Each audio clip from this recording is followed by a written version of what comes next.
तो परमेश्वर पूरी दुनिया का होता है, किसी एक देश, किसी एक मजहब, किसी एक जाति का नहीं। तो आइए आपके सवाल की तरफ चलते हैं। आपने सवाल किया है कि क्या बिना सेक्स के कुछ पैदा हो सकता है। तो मैं इस घटिया मानसिकता वाले बंदे से अब सवाल करूंगा कि तुमने कहा कि क्या बिना सेक्स के कोई पैदा हो सकता है। तो अब तू बता, कुंती के 6 पुत्र थे कर्ण को मिलाकर। कर्ण सूरज का पुत्र था। सूरज एक ग्रह है, एक आग का गोला है। तो तू बता, अब कुंती के जो पुत्र कर्ण होता है वो बिना सेक्स के सूरज के द्वारा होता है। तो सूरज ने क्या उसके साथ सेक्स किया था?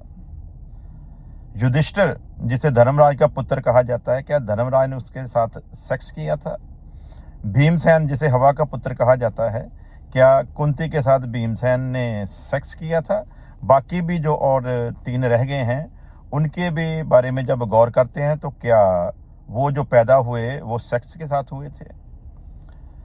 और तुम लोगों का, ये मैं नहीं कह रहा, तुम लोगों का जो शास्त्र हैं वो बताते हैं कि जो गणेश है वो पार्वती की मैल से पैदा हुआ था।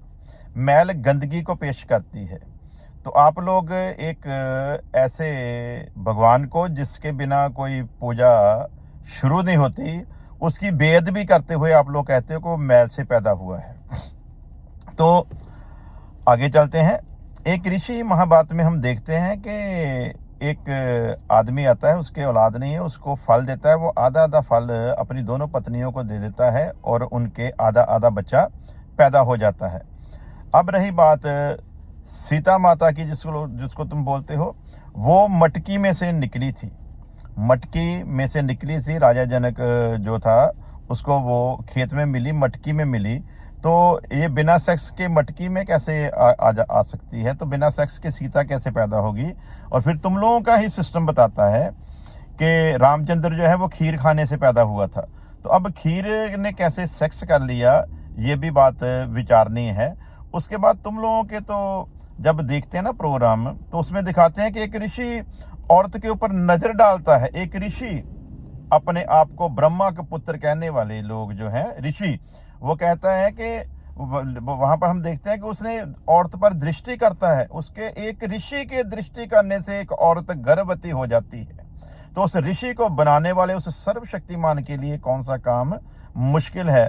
तुम लोगों का तो इतिहास बड़ा इतना पड़ा है, उसमें इतना ये सिस्टम मिलता है कि शर्म आनी चाहिए थी तुम्हें ये शब्द कहते हुए कि प्रभु यीशु मसीह कैसे बिना सेक्स के पैदा हो गया। तुम्हारे इधर तो गिनती नहीं है कि कितने बिना सेक्स के पैदा हुए हैं।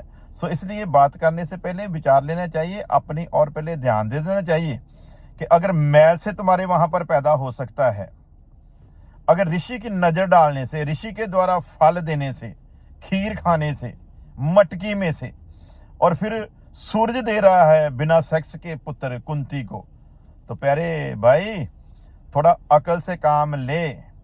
अपने धर्म को इतना नीचा करने की कोशिश मत कर कि लोग तेरे धर्म से नफरत करने लगे।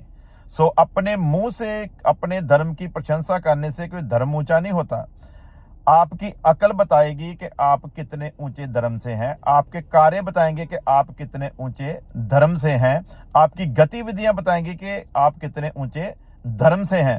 तो जिसकी तुम बात कर रहे हो ना, जिनकी तुम लोगों ने तो मनुष्य जाति पर ऐसा जुल्म किया है कि एक इंसान को जानवर से भी बदतर जीवन जीने के लिए मजबूर किया गया। तुम्हारी मनुस्मृति ये बताती है और इतिहास गवाह है। और आज भी अगर 2-4 स्टेट्स को छोड़ दिया जाए तो हर जगह आज भी वही मनुस्मृति के मुताबिक ही लोगों के साथ डील की जाती है।